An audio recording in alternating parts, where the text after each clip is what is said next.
Hello, Garland Nixon here, and hanging out again with one and only Einar Tangen. He's a senior fellow at the Tyher Institute. Hopefully, I've got that right. And we got lots of stuff to talk about, very important stuff. Let's talk.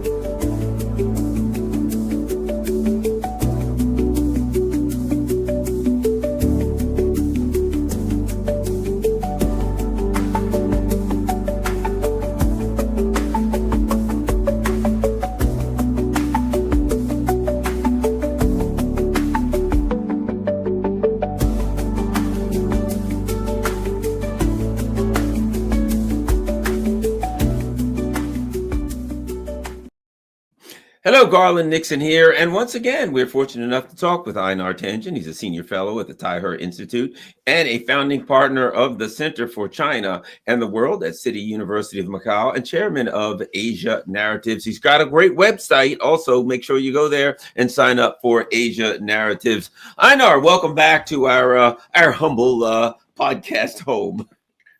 Garland, it is always a pleasure. I'm honored that you'd have me back so quickly. I look forward to it. Just one correction. It's Asia Narratives Substack. Substack. What did I say? The website isn't very robust. Not much on there. Those Substacks are very important, though. You know, what we're doing here, whether it's your Substack or what we're doing here, is critical because I just saw, I think it's Judge Napolitano now has like more views and followers than I forgot which one of the major media outlets. I don't know if it's CNN or MSNBC, because the bottom line is this: people are watching these types of shows because they know that I might get it wrong, but I'm going to have guests on like you, and I'm seeking the truth. I'm trying to get information, and they may not agree with you, but they can watch you, they can watch someone else, and they get people that's simply trying to tell them things as they understand it. So let's get going. You know, one of the things that you and I have been discussing is this, and that is the decline of the U.S. empire. And you know, that's been talked everywhere. The unraveling, the fall of the U.S. empire.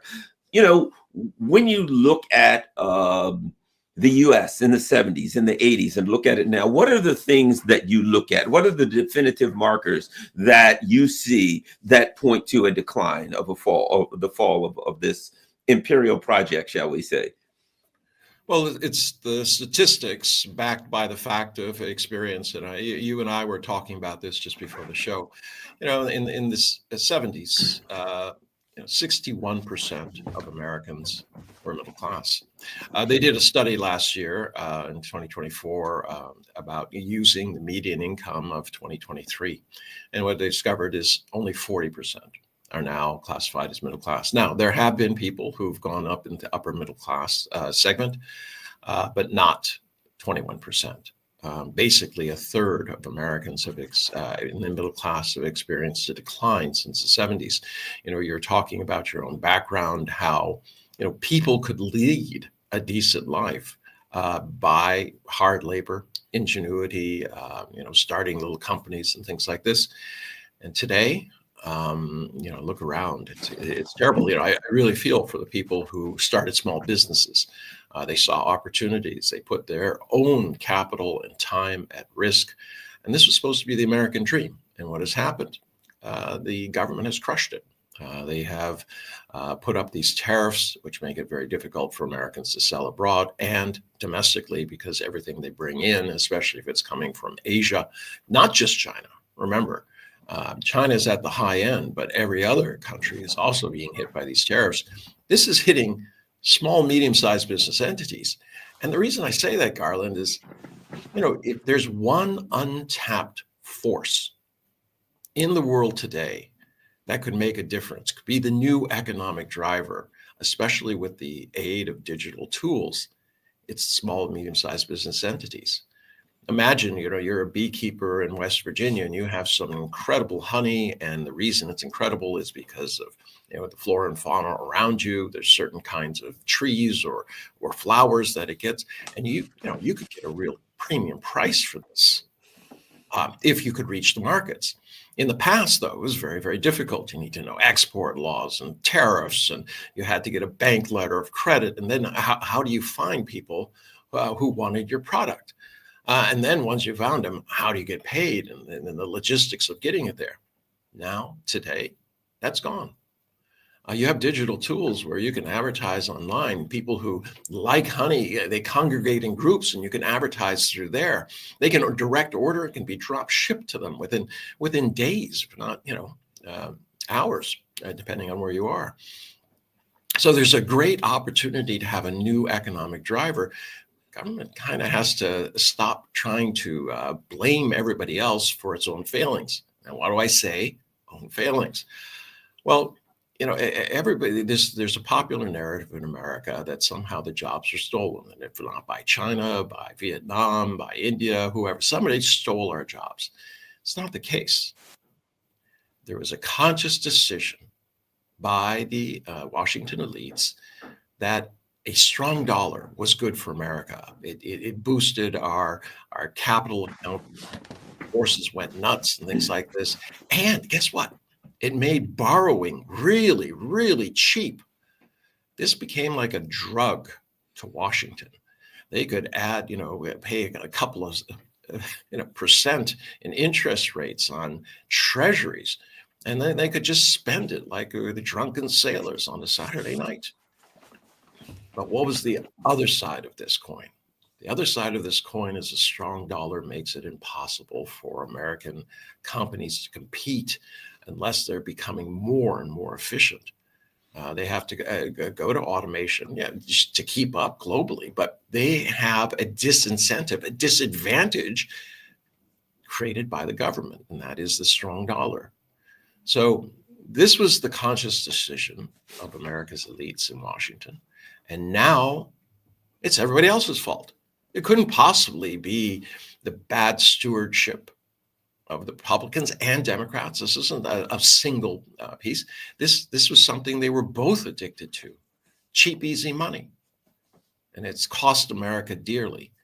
So to those people who are feeling angry, right, direct your anger where it should be.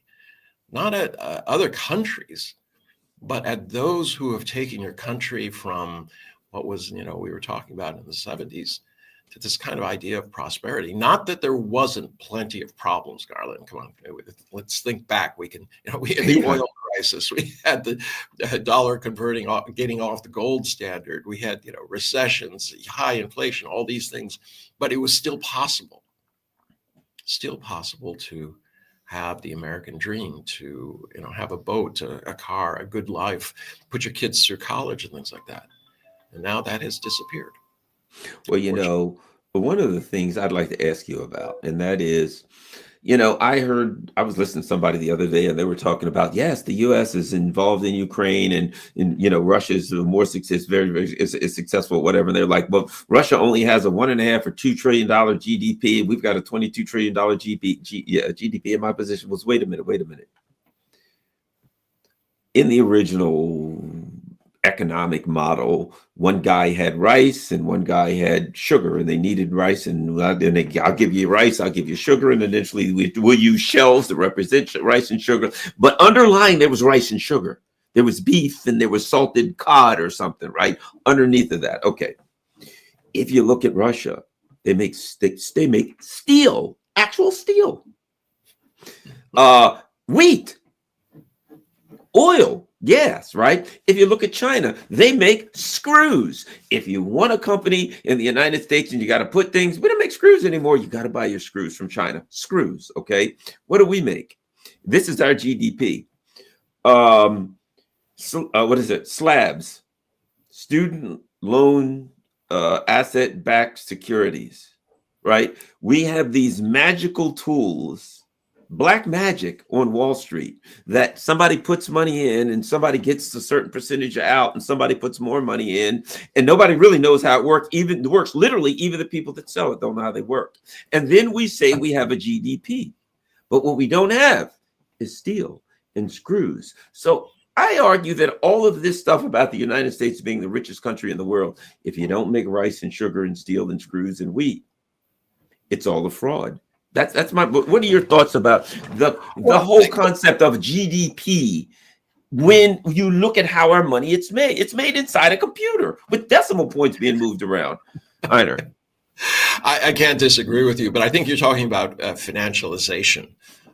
This is the idea that if you took all the stocks in the world, all of them, and you added up their value, the amount of money in financial instruments is 7 times that amount. It's 7 to 10 times. So we're talking about quadrillion, over a quadrillion, 1.2 quadrillion dollars. It's a big number. And those are basically the vast majority of those are bets. They're not putting money into the company so that the company can do R&D, or they can expand their factories or become more efficient. What they're doing is putting bets out there. Will the Fed rate go up or down? There's going to be billions won or lost on that. So in essence, the capital markets were supposed to be there to, as a way of gathering capital for businesses so that they could expand, now has become, in essence, a casino. In terms of America, of GDP, please understand that gross domestic product, GDP, was invented at a time many, many years ago when if you made something in your country, the chances are that 99% of it came from your country because of the problems with logistics and things like that. You couldn't order screws from China. They would arrive a half a year later. So very different times, but it hasn't changed. If you talk to any economist, they'll tell you that GDP is basically useless because you have these flows. Look at Canada. How is it possible that Canada has such a high GDP and such a low population? It's same with Hong Kong. Massive GDP. I mean, it ranks above many, many countries. It only has 7 million people in it because GDP warps our perception of what it is. And it goes back to exactly what you said. Is the country creating value? Does it produce things? Right?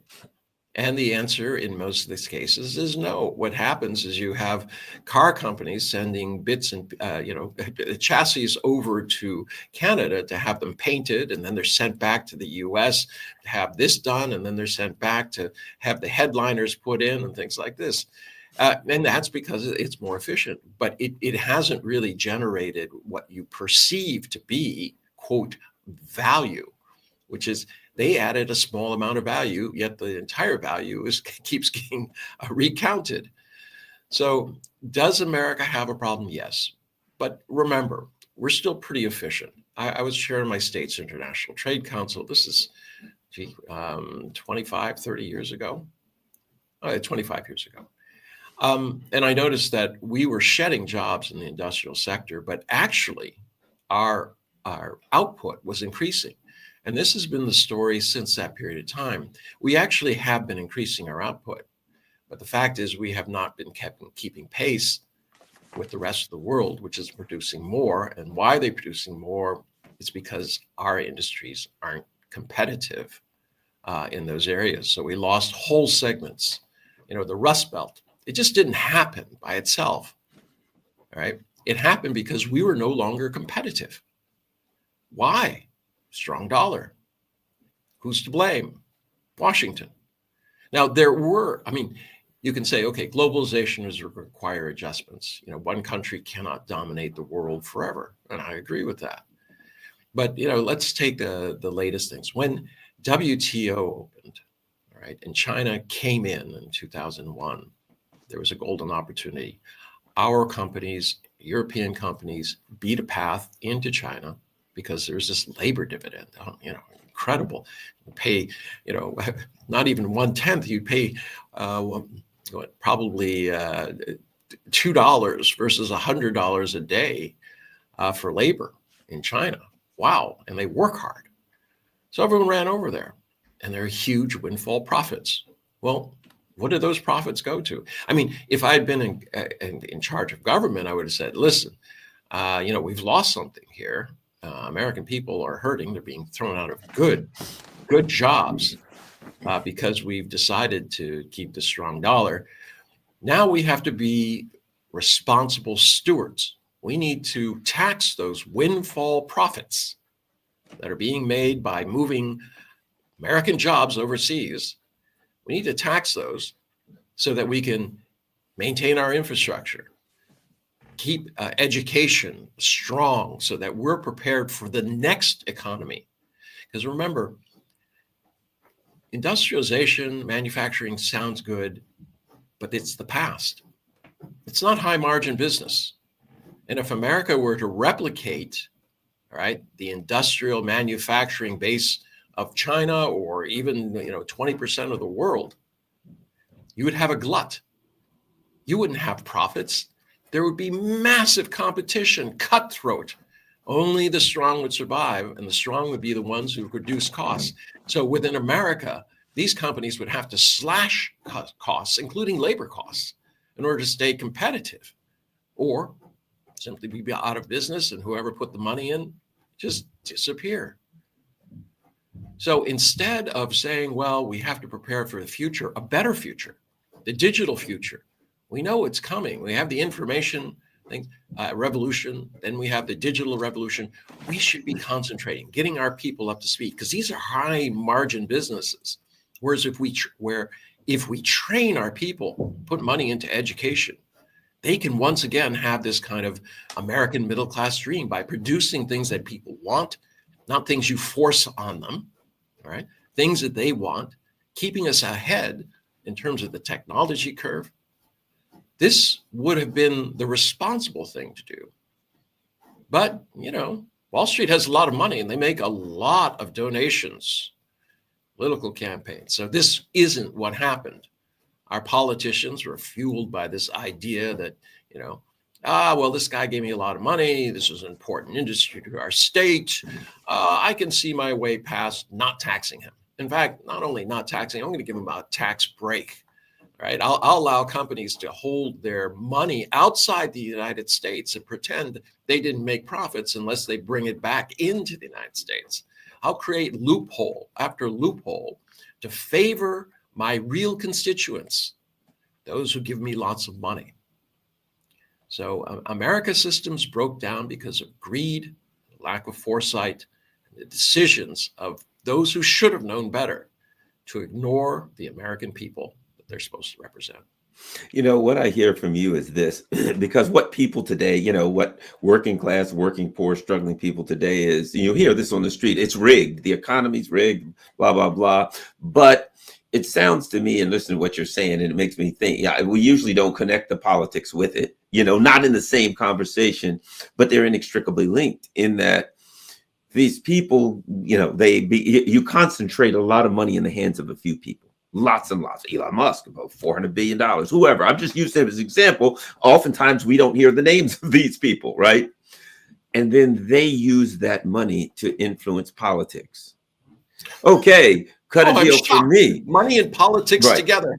And then, to literally buy out Congress or whatever. And then the economy becomes rigged, but there's a political system that's rigged that just puts its foot on the scale and just stands on that scale and says, everything goes in the direction of my donors, all the tax cuts. And then they talk to their donors. What do you want? Well, we build so-and-so. Okay, well, we're going to make this happen for you. Well, what else? Well, that company in that other country, be it Huawei or whatever, they're doing well on cell phones. Okay, I want you to stop them from selling cell phones so I can sell more. You know what I mean? And it becomes the government. Don't forget steel.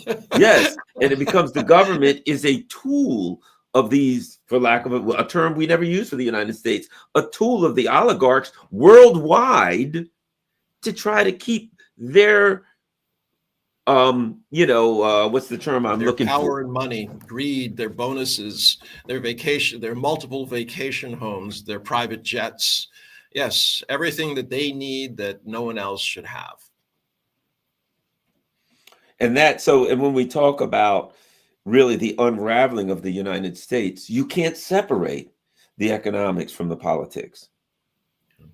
Unfortunately, that's true. I mean, it's bothersome. I was in politics. I knew these people.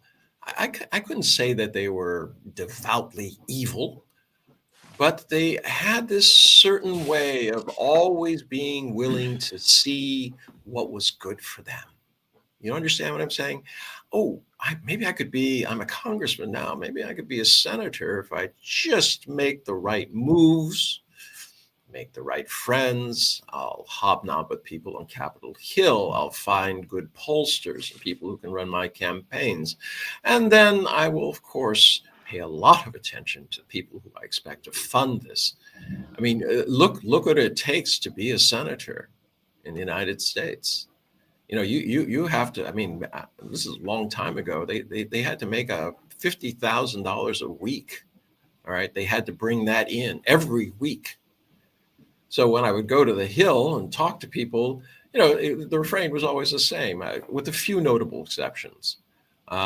They'd say, it's a really great idea. I want you to meet somebody on my staff. Well, listen, where I'm having a little breakfast, nothing serious, just 1,000 a plate. Maybe you could bring 10 people. And that'll be next Tuesday. And, you know, what's the ask here? The ask is, unless you give me $10,000 for, you know, a stale donut, all right, that's going towards my campaign. That's campaign. I was giving it to him. You're not going to get any progress on this. And this is standard operating procedure in Washington. And look, this favored the oligarchs. You talk about this. You want a system. I mean, I'll give you another example. That's a parallel. FDA, Food and Drug Administration. Everybody complains about, it takes years to get through and millions of dollars to get these things approved. You know, the drug companies used to complain about the FDA. You ever hear them complain now, except in a few minor occasions? Why? It has become a tool of keeping everybody else out. If somebody has a great idea and a great drug, what are the chances they're going to get it approved by the FDA within their lifetime and spend the money necessary to get that done? No, they're going to have to sell it out cheap to one of the drug companies who will then make zillions of dollars on it. I mean, a lot of the irony is that a lot of the, quote, research, I mean, the theory is that we give huge amounts of reward to those who invent things. And I'm in agreement. I think people have a certain period of time when the fruits of their mind, their imagination have to be compensated. But the fact is, a lot of the stuff that they're using is funded by the federal government through grants to universities and to laboratories. And then that basic science is then bought for peanuts by these companies who then turn around and say, I'm entitled to zillions. This is exactly what happened with COVID. They didn't do original research on that. That was research that had been done elsewhere. They seized on it, created the mRNA, DNA vaccines, and then said, now we need to get paid. Were they willing to share that with the rest of the world? Sure, at a price. Were they willing to build factories in other places so that the needs could be answered more quickly? No, it was extractive. I play the system. I figured out a way of doing this. So what has the FDA become? It has become a tool of the oligarchs. They control it and they want to keep the price high. The same with politics. The higher the price you have to pay to become a congressman or a senator, guess what? The less likely ordinary people can actually be part of it. So that means that they have to come to you. And if not you, your friend. You might disagree a little bit in terms of the politics, etc. He's a Democrat, you're a Republican. But, it's good for both of us that we're going to have to ask one of us what we want. And that's exactly how we control the system. I mean, I used to laugh in my hometown where my family had some businesses. They used to decide who was going to be mayor at a cocktail party, but they wouldn't spend much time on it. The decision was always like, should we keep this guy in or should we move somebody else in? And after about, a whole 45, 50 seconds of, kind of like, well, whatever, nods. All right, done. That guy was going to stay in or somebody else was going to be put in. And this is the reality of America. But back then, at least the owners of the businesses were connected to the towns. They did have some feeling for their workers because they knew them. Take somebody like Boeing. They moved their head offices to Chicago. Where's their factory? Washington State, Seattle. So Boeing, which was just a paragon of engineering excellence, it really talked about how Americans could make things. It became divorced from from the management. The management, instead of walking around and talking to people who are on the floor, not just the people beneath them who are trying to please them in order so that they can replace them, but people, the engineers, the people on the line, that was completely cut off. And as a result, what has happened? So, this disenfranchisement is pulling people apart. Having MBAs who know nothing about your business suddenly running it or telling you how to run it seems a little odd in my book. But this has become the case for America.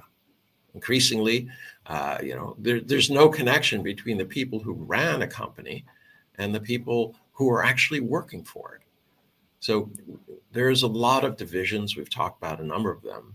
But, I do put it down to government. Government is supposed to be the one who's responsible and sees things long term. I mean, businessmen are short term by definition. They see their own goals. So unless somebody is responsible, and I don't believe the magic of the market does that, it just creates more oligarchs and monopolies. So I do blame government. I think there's a responsibility, and I hope it changes. Well, see, there's another thing with the U.S. We talk about the unraveling of the U.S., and that is this. I was listening to Alexander McCourse today, and he was in St. Petersburg. He was saying, I haven't been here for 6 or 7 years, but this country looks much wealthier. This city looks wealthier than it was when I was here 7 years ago. I've talked to friends that have been, I haven't been to China for 20 years. I couldn't believe what I saw. I haven't been to Russia for X amount of years. Wow. It's, and it is the people materially, individually are doing better, right? And it just dawns on me, the leaders of these countries, whoever they may be, I mean, we hear the top two names, but there are a lot of people out there doing the business of government, right? Kind of at least have the idea that they have to deliver for the average man and woman on the street. At least they have the idea that let's not just wait, the market will take care of them. And of course, the market ain't going to take care of them. But they actually have an idea that says, the people on the street need to be able to get in a train and go from this city to that city, and not an old train that was built in the 1940s and break down. The people in the street need the average person, well, they need homes, they need this and that. There seems to be, I'm not just saying Russia and China, but others, the U.S. leadership has lost the concept that the government must deliver something for the people. And I look at other countries, again, Russia and China, I say, and it seems to me the leaders they're taking into account, well, we're not just going to do this and do that and invest here and do that. Somewhere in that discussion is, because here's my point. You can say a country's doing well because it's making lots of money, but it's not delivering for the average person. Somewhere in that conversation in the leaders of China and Russia, clearly there is, but in this, we got to deliver for the average person, or otherwise they're going to all turn on us at some point. But anyway, your thoughts on that concept? Okay, so this is not a charity. If you don't take care of your people cannot take care of you. And what I mean by that is, unless people have jobs that are productive, that are adding value, that are sustainable, all right, you're not taking care of the people, you're taking care of the nation. And this is the part I don't understand. I mean, my great-grandfather used to say, he says, never pay your people less than is necessary for them to buy your product. All right. So this idea that government is not a charity, and there has been a whole narrative set up that government has been used by poor people for their own ends. No, government created these poor people because it did not have the ability or the willingness to fight the special interests that wanted to capture America's wealth. America only will do well when its people are doing well. This idea that a few people at the top doing well is good for everybody. But as you know, your conversation exposes the fact that America, the management and the elites have become divorced from the people that they're supposed to that they rely on. If I'm a businessman, I rely on my workers, on my everybody who puts something into my company, and then from government in terms of seeing the future, understanding that the things have to happen. So yes, we've had real disappointments with American elites, both in government and in the private sector. I blame one on the greed and the politicians being addicted to cheap debt, and on the other, I do blame business schools. I mean, you look at their curriculum, and it's not that people who go into business school are bad. They're looking for a way in order to manage things better. But I've seen, kids get out of school and they get a bonus and a promotion. Why? Well, they looked at the spreadsheet and they drew a line through one whole, column, eliminated people that they didn't know. They don't even know what they do, right? But you save money. Money dropped to the bottom line.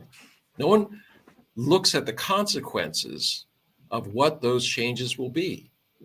They just say, hey, I cut it. Victory. Give me a bonus. I need to buy a Lamborghini. Now, what's scary is we're having this exact same thing happening in the federal government today. Donald Trump and Musk are running through the things, cutting, whole swaths of things. Is there waste and inefficiency in the government? Yes, but not as much as they're trying to tell you. What they're really trying to do is they're going to break it. And then they'll say, well, we'll fix what we need to, but nothing more. You know what? The cost to America is going to be twice as much as any potential savings. I mean, I have this, people often, the company says, well, you always favor China. You always talk about what China's doing. He says, yeah, I like accomplishments. I admire planning.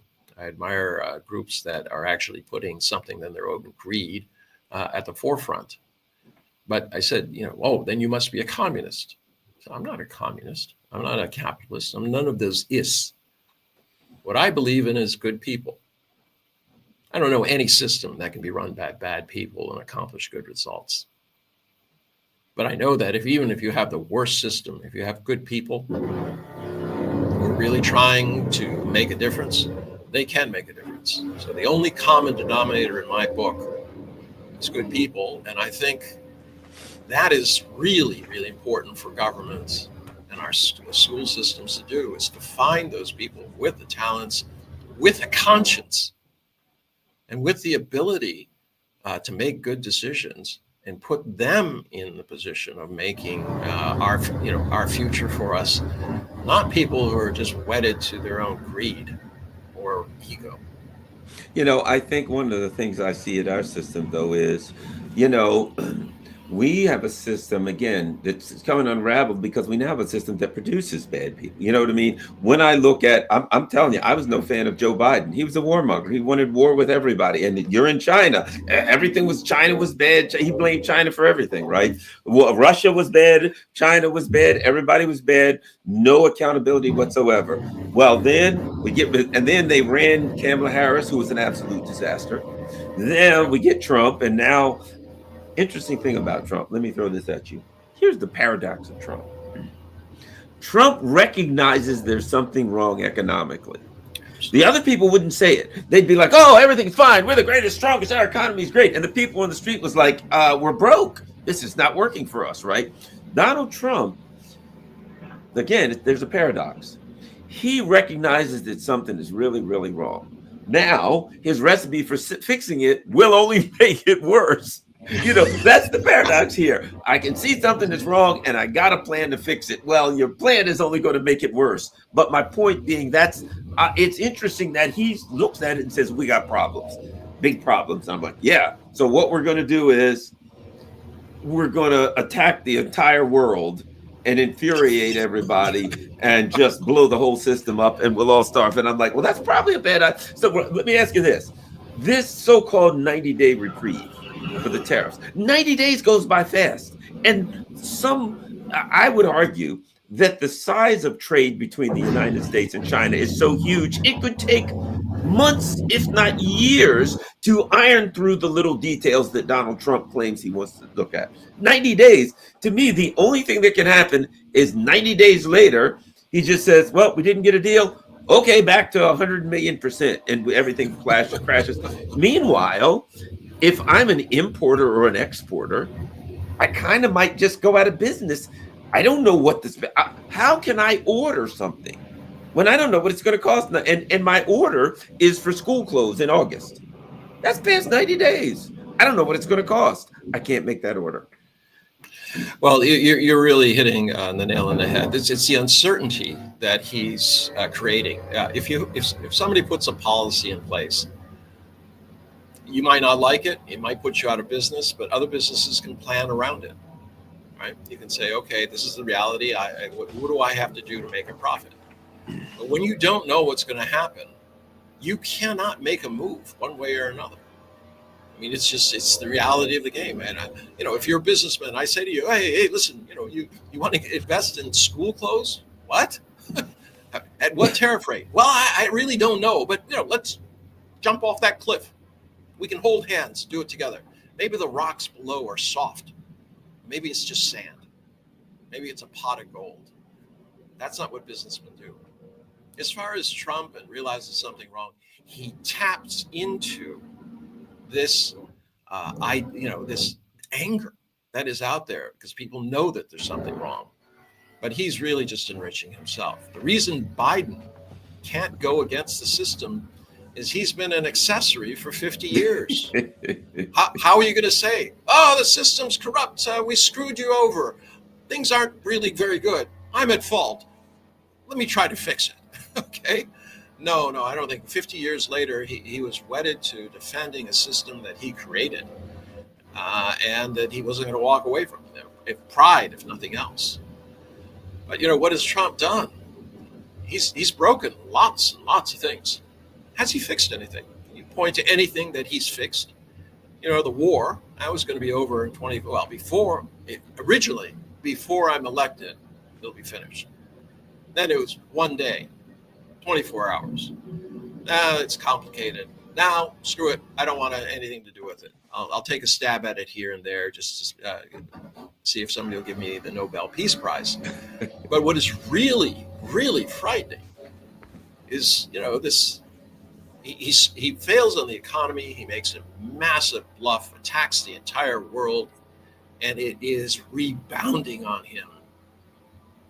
Japan, which is one of America's close economic allies, despite what we did to them with the Plaza Accords, yeah, we really did a number on them. In fact, you understand today Japan's entire economy is less than California's, and it's less today than it was in 1986 when they signed the Plaza Accord. They have been drifting slowly sideways and now downwards in terms of their standing in the world economy. So you look at these things that are happening, and it's really hard. But what I wanted to get back to is what is happening with Trump. He always pivots. Right? If the economy isn't working, it's time to pretend that I'm going to go over to, well, not pretend. He's going to go over to the Middle East and say, look, trillions of dollars I brought into the United States. He loves that. And guess what? Countries know that he likes big numbers, but he's not really concerned about whether they actually deliver.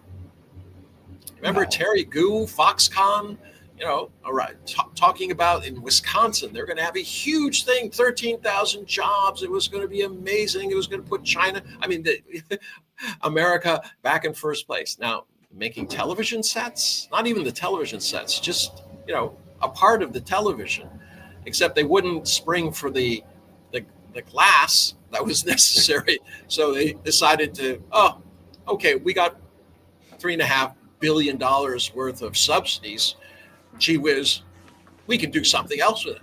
I am now the proud landowner of some of the most desirable economic development area, like for manufacturing or storage in America.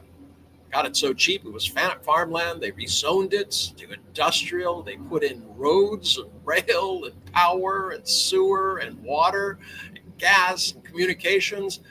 Wow.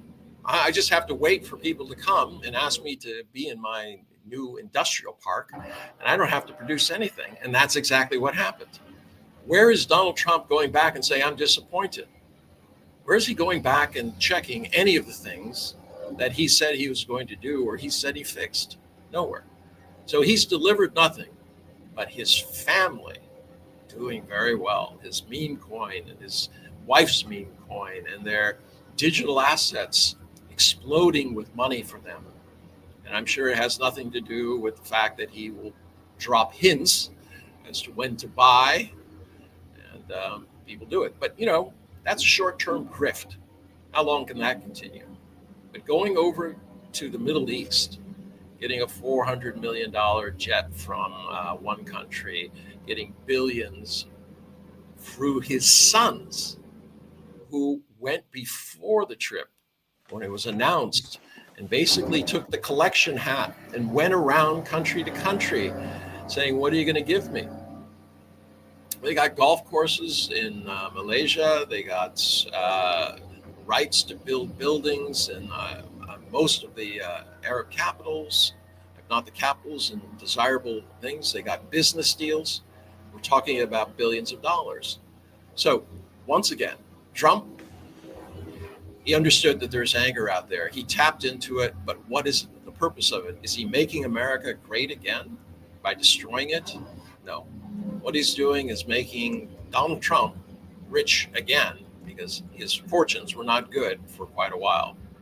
He's still rich, but not as rich as he wants to be or he thinks he should be.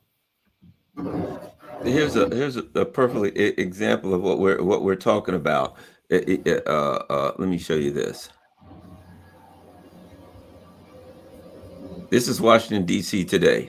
Retired four-star admiral found guilty of bribery after accepting $500,000 a year job in exchange for lucrative Navy contracts, right? So what we have now is a system where, and everyone knows about this in the Pentagon. Everybody knows about this, that these people get they have generals. I think we had like 4 or 5 during World War II, and we got like 40 or 50 now, right? And what do you do when you work for the Pentagon? You steer the contracts where you want to be. And then when you retire, you get hired by Lockheed Martin, whoever, wherever, and they give you the big contract. I remember when there was this thing, I covered it, where there was Microsoft and I forgot who the other company were battling for a $10 billion government contract, right? And Amazon. And I think whichever one got it, 9.8, whichever one got it, the other one complained to the Senate, and the Senate made up another one contract for them for the 9.8 and gave them the same. Almost like, okay, well, darn it, you didn't get one. That's okay. Here, we'll find 9.8 billion to do something. You know what I mean? Money. Billion, not million. Yes, billion. Billion. That could have been used for roads, for railroads, for infrastructures, for ports. You know what I mean? They don't have good lobbyists. I'm sorry. I've never met a road with a decent lobbyist. Schools? Teachers. Who cares about them? I only care about them when I need the teachers' union's votes for my next election. So what we have is a government that's kind of just a cesspool of corruption where everybody's running around saying, how can I get mine? And the people in the government get these big chunks. Trump, all down. And you remember the whole Biden, Romania, all over the place.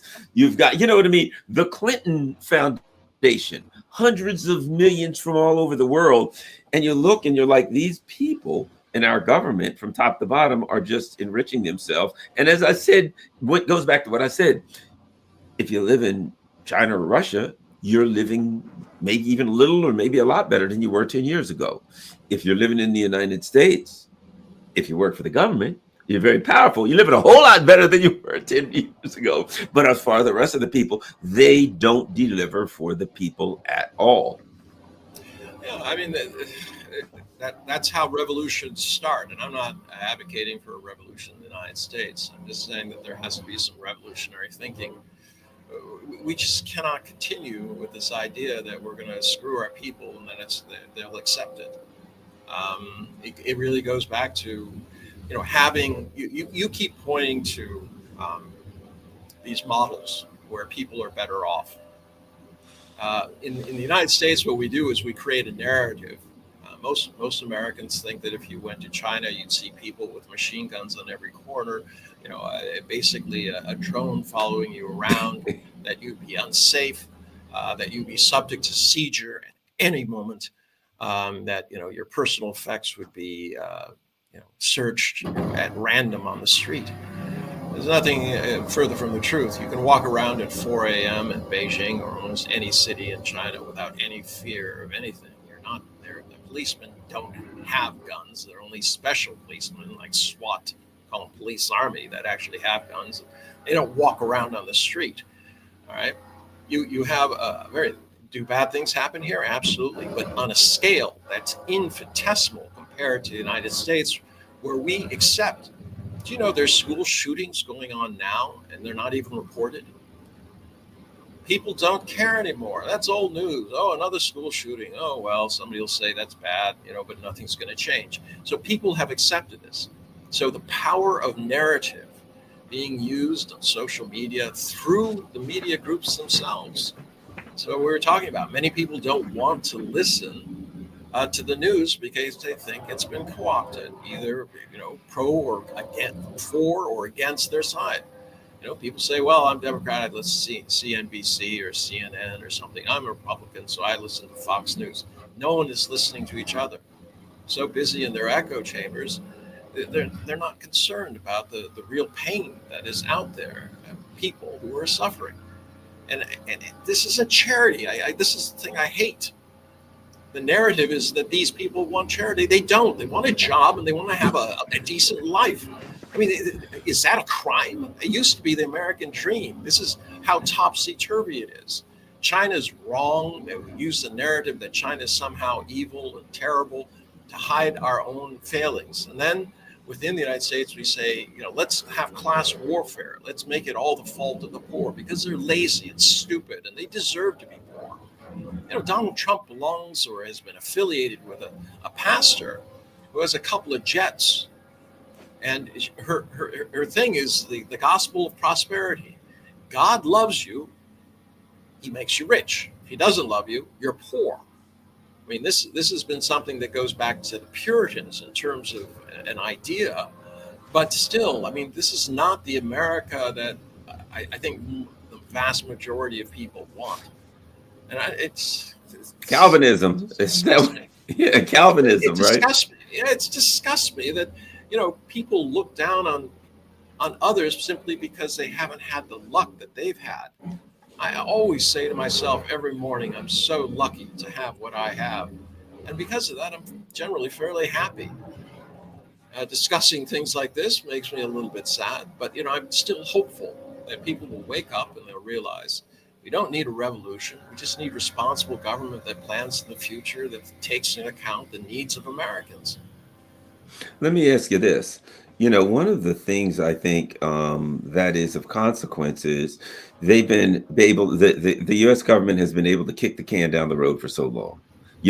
We'll raise the debt ceiling. We'll borrow some more. It's like we'll just keep piling on this credit card, It appears to me that we are rapidly approaching the point where you can't pile it on the credit card anymore, where the interest for the credit card is so high that it will begin to consume that. No, not begin, that it is already consuming the entire budget. And they're starting to say things that we have to pay. We've got to pay the gas and electric bill.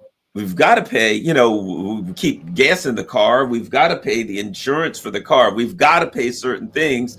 And the interest payment for the credit cards is rapidly getting to the point where we're not going to be able to pay the basics. And it seems to me, within the next year or two, we could be looking at a point. And now my understanding is the bond market is also, there's problems in the bond market, which could have a significant effect and make that happen a whole lot faster than many people in the government would want. Not that they're planning to fix it anyway, but it could creep up on them. Not that they got a plan to fix it. Don't let me mislead anyone. But now can you make some sense of those suspicions and thoughts that I'm trying to put together?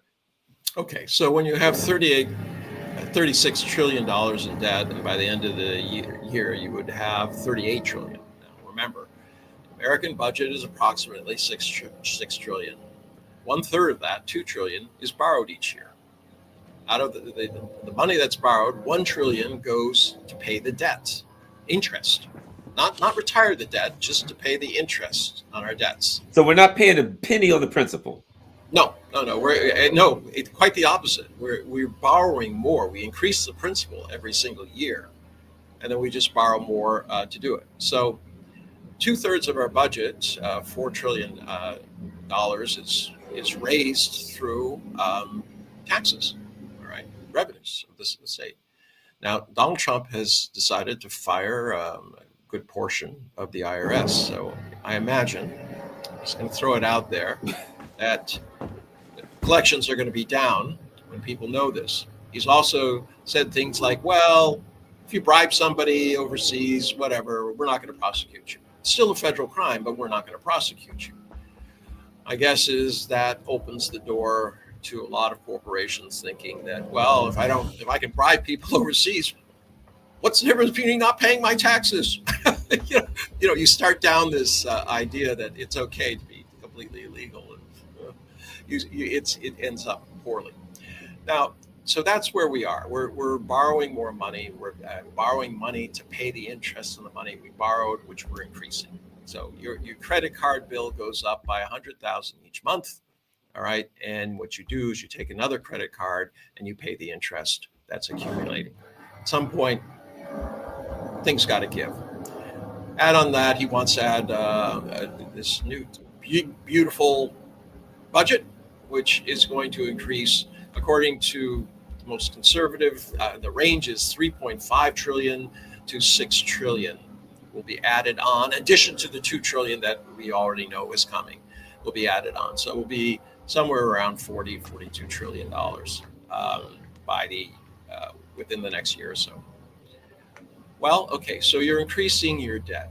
That means that the amount of money you're going to pay is increased. In the past, we talked about the strong dollar and how the strong dollar could keep interest rates low because people said, oh, the dollar is safe. I need it for trade purposes to do settlements and things like this. So, I'll just keep money in treasuries. It's safe, right? Well, with expectations of $40 trillion in debt, and no plan to repay it back, it's like the credit card company saying, we've noticed that you're not really paying the money. You're just accumulating more debt. And saying, we're going to cut off your credit limit. DTI, right? Debt to income ratio. That's what one of the things.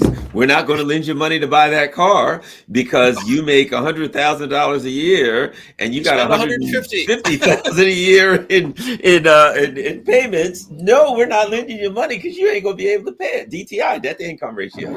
Yeah, exactly. So what you remember the first reset he made? He said, I'm going to stick to these tariffs, and then he said, oh well, I'll give you a 90-day reprieve. Not the current one, the one before. And the reason is because he got frightened. Now, there's no plan to do anything, but he does get frightened when the interest rates tick up. Because if we're paying 2%, and that, average on our debt, and that was $1 trillion in interest, imagine if it's 6%, and you're refinancing half of your entire debt pile, 18 trillion.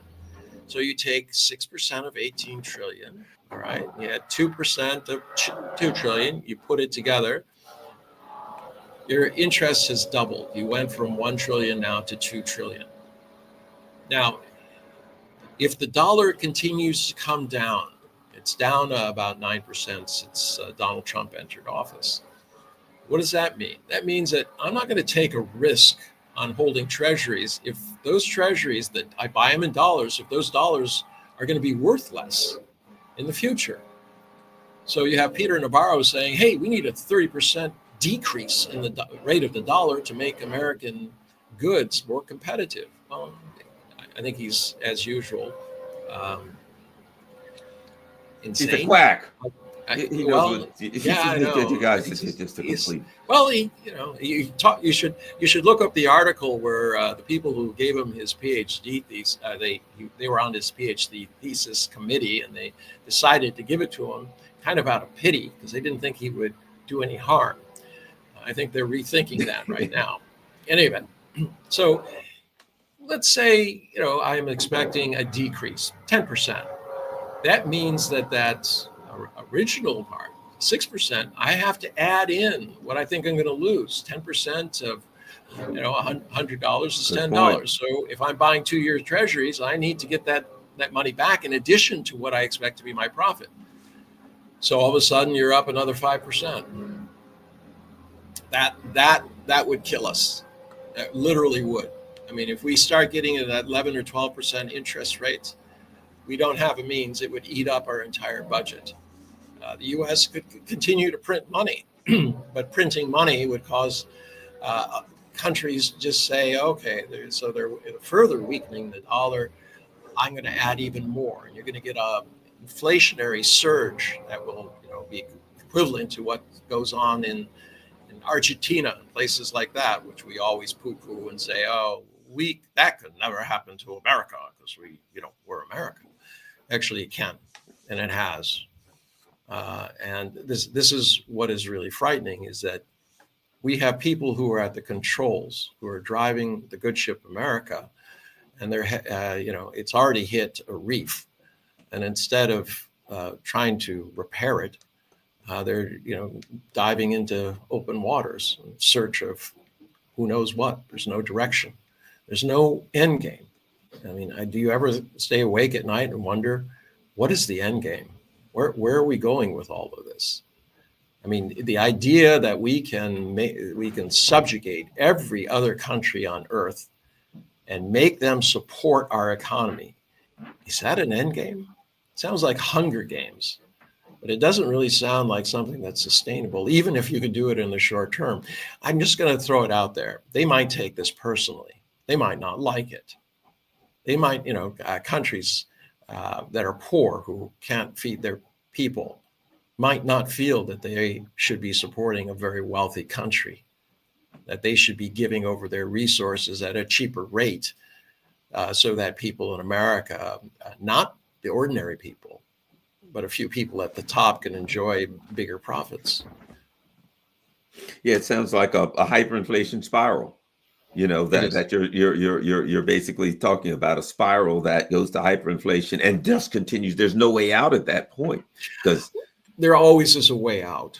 All right, and this is one thing I never like pointing to a problem unless I can say that there's a possible solution. And the solution that I would see is that the U.S. grows up, reflects on what's happening. They don't have to make public mea culpas and all this type of stuff. It's not groveling. It just says, okay, this isn't working. We need to figure out what it is. We face a multipolar world. What we need to do is get engaged, not disengage. We need to take out the warping effect that having the dollar as the sole trade currency has created. We need to figure out how we're going to deal with the debt, and that's going to be taxes. We need to, that will actually help, because if you embark on that path, the dollar will go down. How about this? Dramatic cuts in military spending. Oh, we have to. You are a communist. You are not a patriot. Garland, I'm going to have to sign off on this show. You're obviously a communist infiltrator. How dare you? We need to spend more. Have you heard the latest? I mean, the Pakistan-India conflict, which was in essence created by Great Britain, and everyone's talking about, Chinese fighters down some French fighters, right? It worries me desperately when people start talking about military edges unfortunately, people start to use them. Remember, the machine gun was going to end all wars. Well, it didn't. All it did was kill more people when it was used. All right. And in Washington, it seems like they're trying to gear themselves for a preemptive strike. Oh, the Chinese are getting ahead of us. They have better this, that, and the other thing.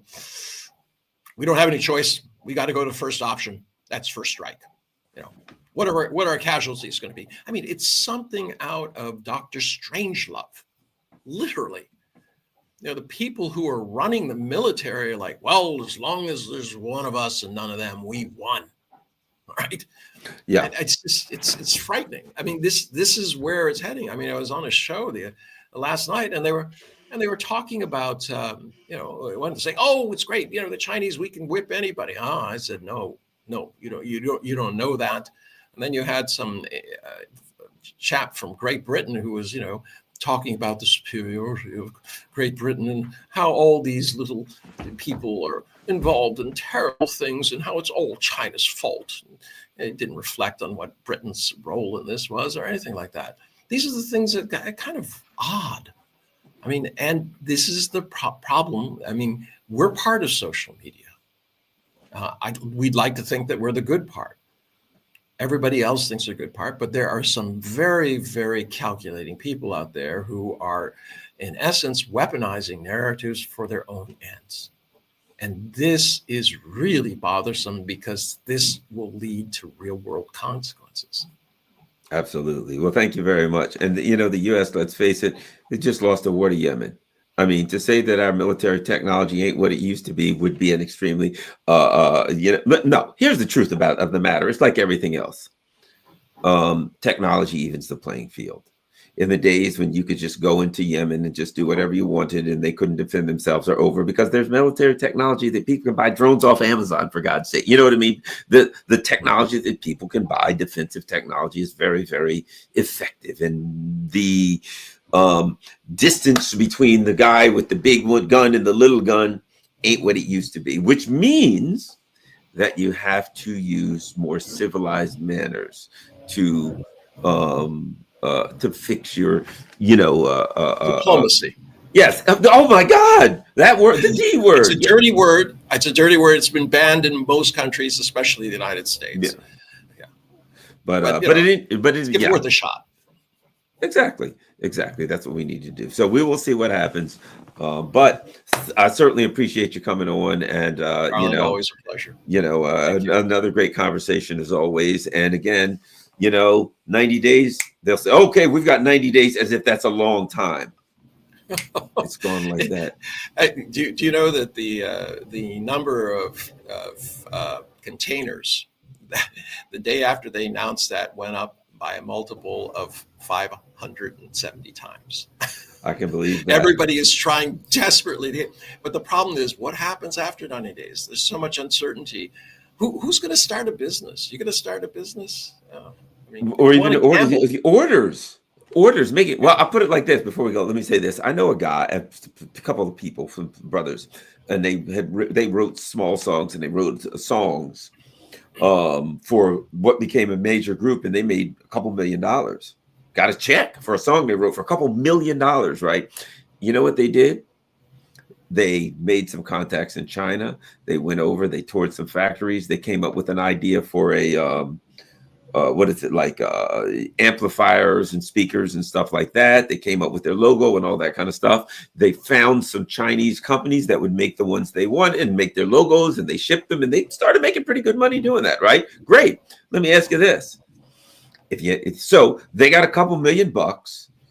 They paid off their homes and all that stuff, and they thought, how can we make some money? And they've been doing okay over the course of time. But they had an idea, and they said, hey, here's an idea. We have some capital. What can we do to make some money? Here's my point. If you had that right now, and you had that idea, you wouldn't do it, because you'd say, I got some capital, I want to start a company, I want to do some stuff. Now, and what did they do? They needed people to make their logo, they needed equipment, they needed networks at home, they needed all kinds of stuff to buy. They hired people, they did all this to make this thing go, right? But if you get that money today, you got to sit on it. Hey, I got some idea. Let's start working on this idea, but we got to wait until this thing blows over. right? And if it's 90 days from now and they do another 90 days, you still ain't pulling the trigger on that, because you're like, well, they slammed into the iceberg. What did you know? I don't know. They may just back up and hit the iceberg harder the second time. That may be the plan. I don't know. But well, 3.5 years is probably about yeah, when it's going to take to keep figure out. hitting that iceberg over and over again. But well, as you said, if you keep doing the same thing over and over again, maybe something different will result. But it's just a perfect example. I know of people who literally got their hands on some capital because of a song that they wrote and gave it to somebody, and the person didn't even have to, because they didn't have a written agreement. But the person said, "You wrote this song, made it the group. I'm not going to name the group because most Americans would know it." And they said, "I'm going to give you your fair share." Wham! And gave them the money. This is what I love about America. There are so many decent people, and it's not just America, around the world. In China, you can, I mean, when you go into classrooms, they leave their laptops in the classroom when they go to lunch. They take their phones, but they leave their laptop, they leave their bags. They don't take it with them. They just take the stuff they need to eat, and then they come back. And there's no expectation that thinks, this is what I mean. There's this idea that we should be decent, and that a real society is a decent society. This used to be America. The idea of taking somebody, if you were a thief, you were looked down on. I mean, people would say, hey, the guy's a thief. They wouldn't elect you to office. They wouldn't elect you to be president. I mean, there were a sense of values that's there that is somehow missing today. And that's a shame, because that's really what makes a country great. So, when I hear these stories, and it goes to my second point, and that is unleash the power of innovative people. Small, medium-sized businesses. They're the ones, you start out small, medium-sized, and then you grow larger. I mean, give these people a chance. We have the digital tools. Take down the tariffs. Allow American ingenuity to shine. Allow, people like your friends who figure out things and how to do it, They're going to employ people. They're making good things. It's positive. And they got to be. I haven't talked to them in a while, probably been over a year, but they got to be like all of the stuff that they order, microphones, all kinds of stuff for bands and stuff like that, right? That they say, okay, they got to be. I mean, if that's doubled price, you know what I mean? They're just plain old people from Baltimore City, right? Who got some money and started a business and they've been doing well. They're ones that'll be hit by the tariffs. Hard. Exactly. We're killing our own. This is what I started out with. I mean, he says he's going to make China pay. China doesn't pay a single penny. The only way they pay is in decreased demand from companies that go bankrupt in America. Yep. All right. Well, thank you very much. And what's your Substack again? Let everybody know where they can follow your Substack. Asian Narrative Substack. All right. Thank you very much. Certainly appreciate it. And I look forward to talking to you again soon.